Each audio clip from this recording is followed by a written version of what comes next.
सहनाववतु सहनौ भुनक्तु सह वीर्यं करवावहै तेजस्विनावधीतमस्तु मा विद्विषावहै। ओम शांति शांति शांति।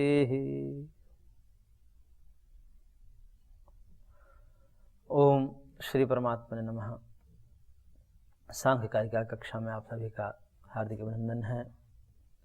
हम सांख्य कारिका के दूसरे कारिका दृष्टवदान श्रविकः सहि विशुद्धि क्षयातिशय युक्तः तद विपरीत श्रेयान व्यक्ता व्यक्त जय विज्ञानात्, इस कारिका पर विचार कर रहे थे, जिसमें महर्षि ने ये कहा कि जिस प्रकार से दृष्ट उपाय यानी कि जिस प्रकार से लौकिक उपाय हैं, औषधि कंचन कामनी आदि का प्रयोग, और वो जिस प्रकार से दुखों को हटाने में समर्थ नहीं हो पाता, सर्वांश में सर्वथा सभी प्रकार को दुखों से मुक्त कराने में जिस प्रकार से वो समर्थ नहीं हो पाता, इसी प्रकार से जो वैदिक कर्मकांड, हिंसा मूलक कर्मकांड, दो प्रकार के कर्मकांड होते हैं।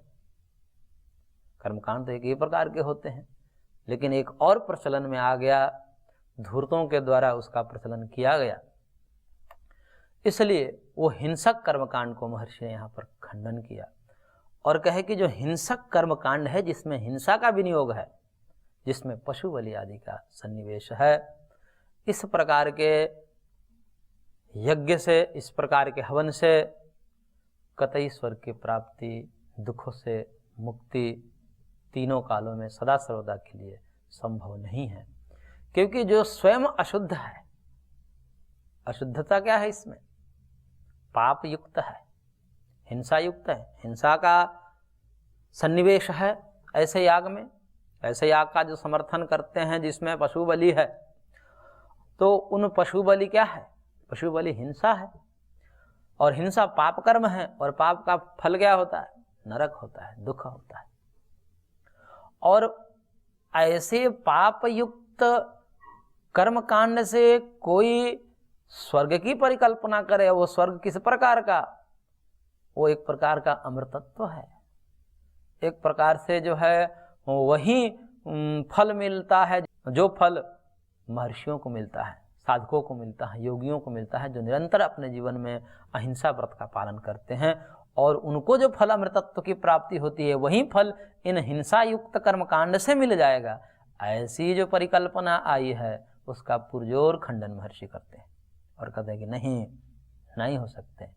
दृष्ट उपायों की भांति ये जो वैदिक उपाय हैं, हिंसा युक्त जो कर्मकांड है, वो त्याज्य है, इससे नहीं हो पाएगा, क्योंकि सब नरक के साधन है।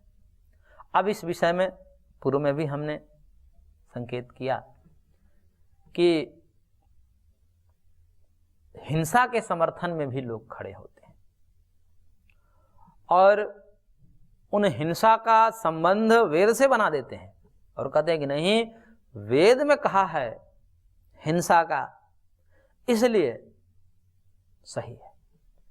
क्योंकि जैसे संविधान में कह दिया जाए, क्योंकि वेद संविधान है, वेद विश्व का संविधान है, केवल एक संप्रदाय विशेष का, व्यक्ति विशेष का ये ग्रंथ नहीं है। वेद विश्व का ग्रंथ है, संसार का ग्रंथ है, मानव मात्र के लिए है।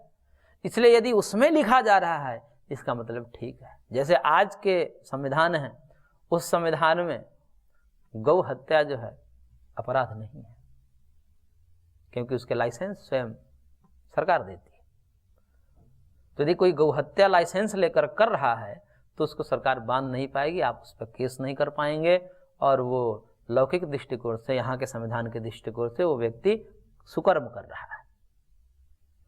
तो इस प्रकार से जैसे संविधान में यदि उसकी अनुमति मिल गई, तो चाहे हिंसा ही क्यों न हो, उसको संविधान फिर बरी कर देता है, बांधता नहीं है, उसको दंडित नहीं करता, उसे अपराधी नहीं मानता।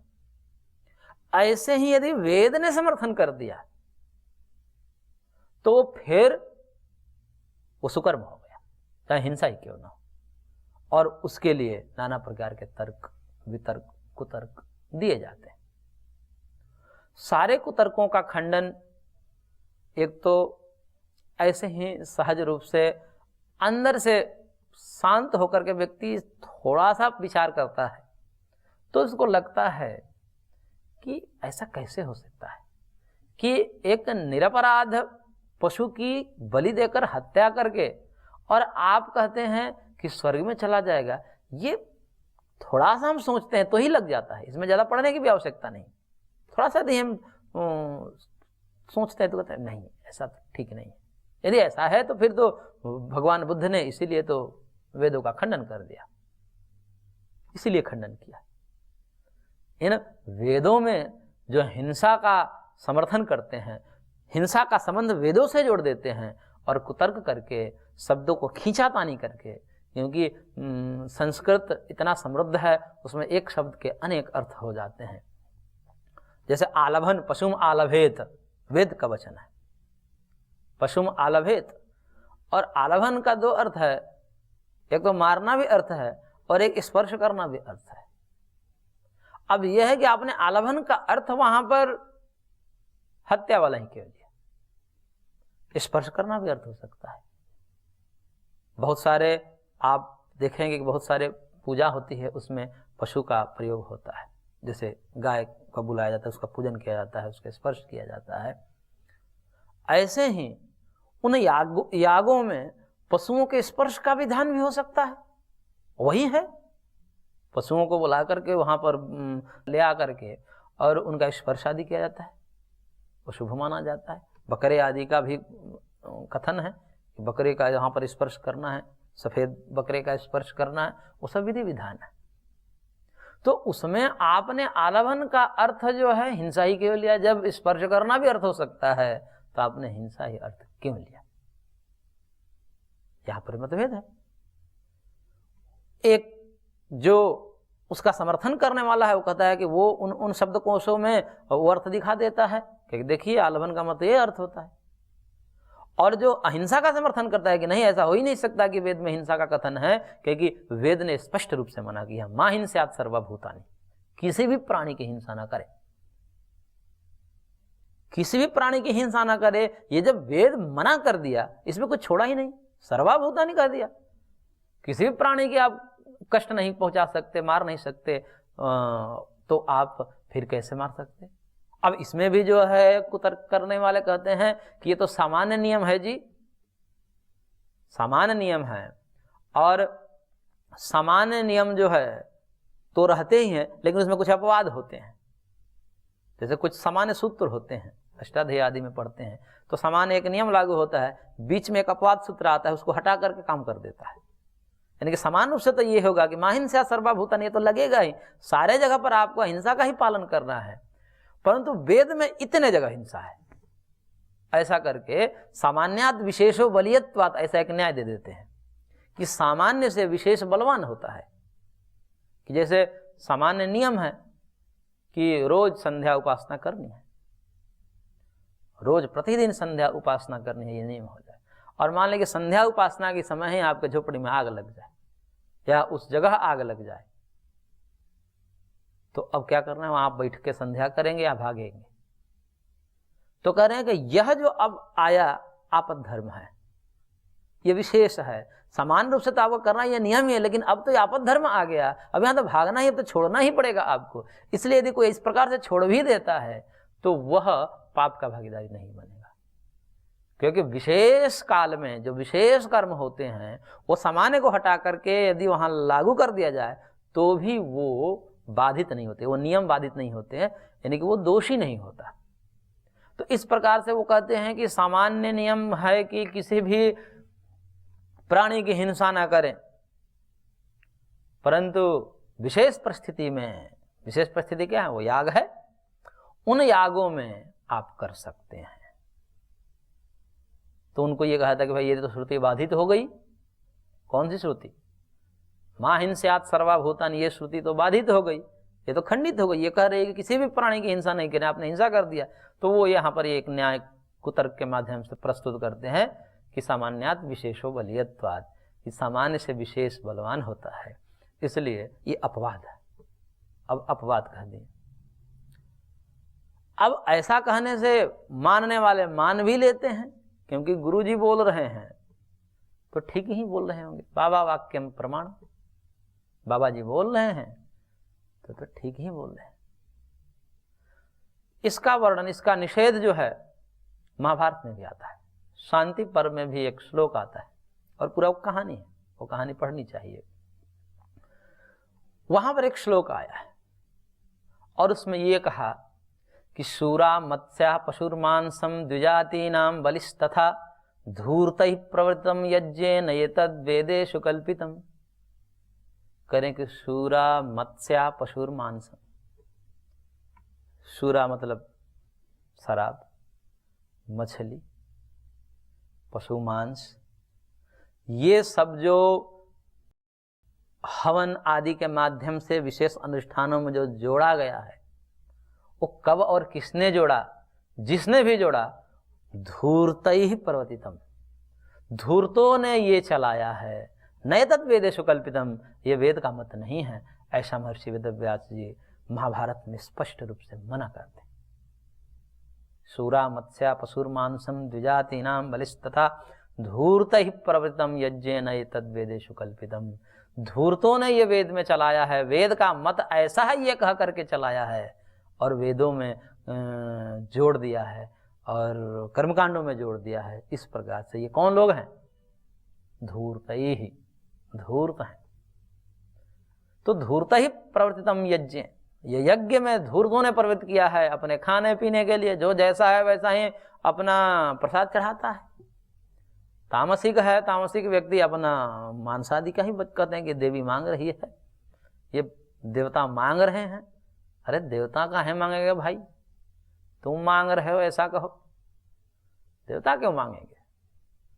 देवता तुम्हारे उसके भूखे हैं, द्रव्य के भूखे हैं, तो भाव के भूखे होते हैं। भाव से यदि तुम कुछ भी दे दो तो ग्रहण कर लेंगे। देवता इस द्रव्य के भूखे हैं तुम्हारे, वो भी जीवों के हत्या। जिन देवताओं ने इनको जन्म दिया, जिन देवताओं ने इन पशुओं को, पक्षियों को, मनुष्यों को भी जन्म दिया, वो देवता उसकी बलि मांगेंगे। ये सामान्य भी सोचने से समझ में आ जाती है। लेकिन फिर भी एक लंबी परंपरा जो है इसकी चली है, अभी भी बीच बीच में कहीं ना कहीं आती रहती है। लेकिन सुनने वालों को, समझने वालों को इस सांख्य कारिका के माध्यम से, महर्षि कपिल के माध्यम से ये बात बैठा लेनी है कि ये वेदों का मत नहीं है, ये धूर्तों के द्वारा चलाया गया है। इसलिए इसमें स्पष्ट रहें, दृढ़ रहें। कोई कितना भी कुछ कहे कि वेदों में ऐसा कहा है, ये देखिए यहाँ ऐसा अर्थ है, ऐसा अर्थ दिखा दे, तो भी नहीं मानना है। यह श्लोक याद रखिए, धूर्तैः प्रवर्तितम यज्ञ न एतद् वेदेषु कल्पितम।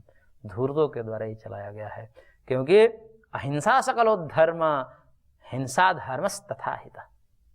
अहिंसा ही सकल धर्म है, समस्त धर्म है, यानी कि पूर्ण धर्म जो है वह हिंसा है। हिंसा तो अधर्म ही है। वही पर शांति पर्व में ही आगे कहा गया। अब कोई कहे कि भाई हिंसा जो है यदि अधर्म है तो क्षत्रियों के लिए हिंसा का विधान क्यों किया है?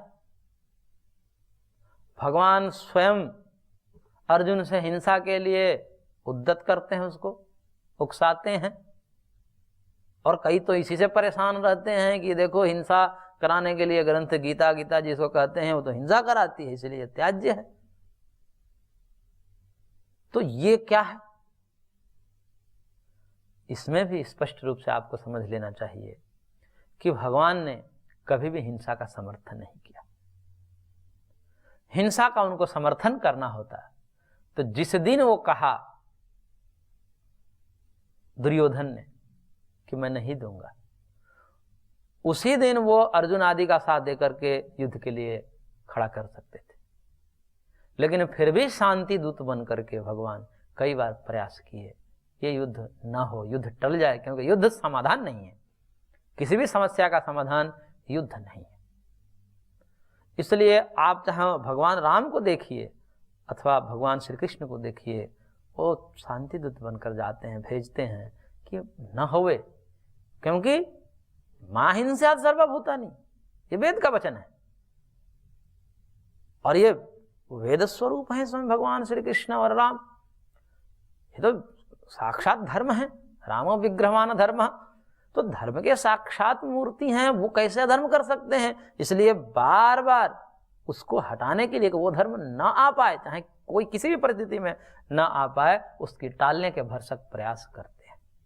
लेकिन जब नहीं हो पाता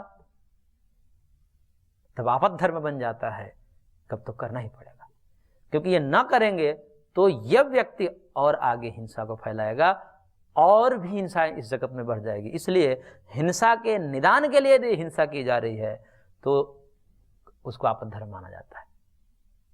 यदि कहीं चीड़-फाड़ करके, कोई ऑपरेशन करके किसी व्याधि को हटाया जा सकता है तो चीड़-फाड़ आवश्यक है, लेकिन इसका मतलब कि नहीं कि किसी को चीड़-फाड़ करते रहे ऐसे ही। आपद धर्म है और डॉक्टर उसको समझते हैं कि भाई ये चीरा हम क्यों लगा रहे हैं, इसको कष्ट हम क्यों दे रहे हैं? ये कष्ट दे रहे हैं ताकि ये आगे सुखी हो जाए। इसलिए ये जो असामाजिक तत्व बीच में आ जाते हैं, जिसके माध्यम से भयंकर हिंसा होने की संभावना रहती है बराबर, उनको हटा देने से बाकी सब समस्याएं खत्म हो जाती है। इसलिए वो आपद धर्म के रूप में हिंसा का कथन वहां पर किया गया है, लेकिन वो उस हिंसा का हम पालन नहीं कर सकते, वो धर्म नहीं हो सकता। चाहे वो क्षत्रियों के लिए ही क्यों ना हो, वो हिंसा का धर्म नहीं हो सकता। यदि क्षत्रियों का हिंसा धर्म होता तो 24 घंटा उनके लड़ने के लिए छोड़ दिया जाए, क्योंकि धर्म वो होता है जिसको हम धारण कर सके, जिसमें हम 24 घंटा रह सके, वो हमारा धर्म है। तो यदि कोई क्षत्रिय है, कोई सैनिक है, कोई आर्मी का व्यक्ति है, ऐसा हो सकता है 24 घंटा हिंसा में मार काट में रह सकता है? हो ही नहीं सकता। वही चाहता है कि ना होवे, सब चाहते हैं ना हो, लेकिन क्यों शस्त्र दिया जाता है उसको? आपद धर्म के लिए दिया जाता है, किसके लिए? तो मारते चलो आप, इसके लिए नहीं दिया जाता। इसलिए उस आपद धर्म यदि आ जाए तो उस समय क्या करना है, तब करना है। इसलिए आप दोनों ही घटनाएं देख लीजिए, चाहे रामायण की हो या महाभारत की है, दोनों घटनाओं में अंत में भगवान राम के द्वारा भी ब्रह्म हत्या का प्रायश्चित किया गया है और पांडवों के द्वारा भी वो जो हिंसा है वहां भी प्रायश्चित किया गया, क्योंकि वहां भी उनको पाप लगा है। क्योंकि ठीक है, हम आपद धर्म के द्वारा कोई हमारे पास विकल्प नहीं था, इसलिए करना ही पड़ेगा, करना ही पड़ा, कोई उपाय ही नहीं बचा, लेकिन फिर भी गलत है। प्रायश्चित क्यों किया जाता है? प्रायश्चित किसका होता है? पाप का प्रायश्चित होता है। पुण्य कर्म का कहीं प्रायश्चित हमने देखा है? कहीं भी पुण्य कर्म का प्रायश्चित नहीं होता है। इसलिए ये जो प्रायश्चित बता रहा है कि ये कर्म हुआ है, हुआ तो गलत है, हमारे पास विकल्प नहीं था, क्या करें, लेकिन हुआ गलत है। क्यों? क्योंकि वेद कहता है मा हिंस्यात् सर्वभूतानि।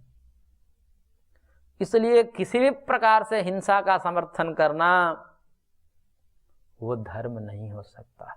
अहिंसा सकलो धर्म, अहिंसा ही पूर्ण धर्म है। और हिंसा जहां भी धर्म के रूप में कथन किया जाता है वो आपद धर्म है, उतने मात्र के लिए है, लेकिन वो भी है पाप ही। इसलिए जगत में शांति बना रहे, राष्ट्र में शांति बना रहे, यही प्रयास करने चाहिए सबको। हिंसा न हो, युद्ध आदि न हो, ये भरसक टालने के प्रयास किए जाते हैं। कोई कितना भी बलवान हो, कोई कितना भी समृद्ध हो, कोई कितना भी शक्तिशाली राष्ट्र क्यों न हो, हिंसा को रोकना चाहता है, टालना चाहता है। क्यों? क्योंकि उसको ही पता है कि ऐसा करके हम जी नहीं पाएंगे। कोई व्यक्ति हिंसा में 24 घंटा जी कर दिखाए, नहीं जी सकता है। इसलिए हिंसा कभी भी धर्म नहीं हो सकता। तो इस प्रकार से एन केन प्रकारेण अर्थ का अनर्थ करके कोई हिंसा को वेद में सिद्ध कर दे, मंत्र के माध्यम से हिंसा का अर्थ निकाल ले, ये कदापि स्वीकार नहीं है। महर्षि स्पष्ट रूप से मना करते हैं कि अविशुद्ध है, अशुद्ध है, पाप का सन्निवेश है। और जो पाप का सन्निवेश है वो कैसे दे सकता है? अब कई लोग कहते हैं कि नहीं जी, उसमें थोड़ा पाप लगता है, तो चलो पाप लगता है तो उसको हम प्रायश्चित करवा देते हैं। यानी कि पशु बलि दिए, अब पशु बलि से पाप लगा, और पाप लगा तो फिर क्या किया कि इस पाप को जो हटाने के लिए फिर प्रायश्चित कर दिया, करेगी प्रायश्चित कर लिया तो पाप हट गया। अब जो बाकी जो कर्म सुकर्म हो गया वो सुकर्म आपको स्वर्ग दिला देगा। ऐसी परिकल्पना करते हैं। इस परिकल्पना का भी महाभारत में जहां से हमने श्लोक दिया वहीं एक कहानी आती है, उसको पढ़ना चाहिए। वहां पर भी एक बहुत ही तपस्वी व्यक्ति रहते हैं और वो स्वर्ग की कामना करते हैं, यज्ञ के माध्यम से स्वर्ग की कामना करते हैं। तो अब यज्ञ के माध्यम से स्वर्ग की कामना करते हैं, वहां पर विधि विधान के दृष्टिकोण से जो प्रचलित उस समय होंगी, क्योंकि ये काफी पुरानी लगती है, क्योंकि जब महर्षि कपिल अपने शास्त्र में वर्णन करते हैं इससे पता चलता है कि ये बहुत पुरानी मान्यताएं हैं, हिंसा वाली बहुत पुरानी मान्यता है, लेकिन है गलत, अवैदिक है। कोई इसको वेद से नहीं जोड़ना चाहिए, क्योंकि जैसे दिन होता है वैसे रात भी होती है, जैसे सुख होता है वैसे दुख भी होता है, ये साथ साथ चलते हैं, पलते बढ़ते रहते हैं। इसलिए इनकी प्राचीनता है, लेकिन प्राचीन होते हुए भी ये वैदिक नहीं है, ये समझना चाहिए। पुराने तो हैं, क्योंकि जब से दिन होता है तो रात भी पीछे से लगी ही रहती है। इसी प्रकार से वैदिक जो शुद्ध मत है, जिस पर व्यक्ति आचरण करके अपने लौकिक और पारलौकिक कल्याण को प्राप्त करता है, उसके विपरीत असुरों के तरफ से उन वेदों का अनर्थ भी होता है, साथ साथ में होता है। लेकिन महर्षि सचेत होकर के बारंबार ग्रंथ के माध्यम से अपने शिष्य को सचेत करते रहते हैं कि इस प्रकार से मत सोचना, कालांतर में कोई व्यक्ति आके आपको घुसा दे वेद के नाम पर। इसलिए ये दर्शन शास्त्र आदि पढ़ने आवश्यक हो जाते हैं कि इसमें स्पष्ट मना कर देते हैं, ताकि एक आपको माइंडसेट बन जाता है कि इस माइंडसेट से पढ़िए। इसलिए सीधा सीधा वेद को पढ़ना तो मना किया है शास्त्र में, क्योंकि वेद के अंग और उपांग का अध्ययन किए बिना वेद को पढ़ेंगे तो यही अर्थ का अनर्थ निकालेंगे। तो सांगोपांग वेद अध्ययन करे। यदि आपको सांगोपांग वेद अध्ययन नहीं है तो दर्शन आदि ही, गीता आदि पढ़कर अपना काम चला लीजिए। वेद को जबरदस्ती बिगाड़ने की कोई व्यवस्था है क्या? कौन सी व्यवस्था है? कौन सी ऐसी आपत धर्म आ गया कि भाई आपको वेद तो पढ़ना है लेकिन ये सब ग्रंथ पढ़े बिना पढ़ना है और अर्थ का अनर्थ करना है? तो इस प्रकार से ये मत काफी प्राचीन लगते हैं, लेकिन प्राचीन होते हुए भी जैसे अविद्या अनादि होती है, अनादि अविवेको अन्यथा दोष द्वय प्रसक्ते है, ऐसा महर्षि कपिल कहते हैं सांख्य शास्त्र में कि ये जिस प्रकार से कुछ चीजें अनादि होती हैं, वैसे अविद्या भी, दोष भी अनादि होते हैं। लेकिन अनादि होते हुए भी इसको खंडन करने के लिए तत्पर रहना चाहिए, इनको हटाने के लिए तत्पर साधक रहता ही है। इसलिए चाहे मत कोई भी कितना पुराना क्यों ना हो, यदि वो असत्य है तो उसके दमन के लिए तैयार रहना चाहिए, बौद्धिक रूप से अथवा शारीरिक रूप से, किसी भी रूप से उसका दमन ही होना चाहिए। उसको सत्य ठहराने के लिए, उसको जायज ठहराने के लिए उद्यत नहीं होना चाहिए। तो इसलिए यह जो हिंसा की बात है वो महर्षि पुरजोर इसका खंडन करते हैं और कहते हैं कि नहीं, हिंसा कतई स्वीकार नहीं है, इसको वेद से जोड़ने की आवश्यकता नहीं है, यह वैदिक है, ये पाप कर्म है, यह आपको नरक में ले जाएंगे, दुख में ले जाएंगे, स्वर्ग तो कभी दिला ही नहीं सकते। इसलिए यह त्याज्य है, दृष्ट के समान अनुश्रविक यानी कि हिंसा युक्त जो कर्मकांड है वह त्याज्य है। तो इस प्रकार से आज की कक्षा को हम यहीं पर विराम देते हैं, शेष अगले अंक में।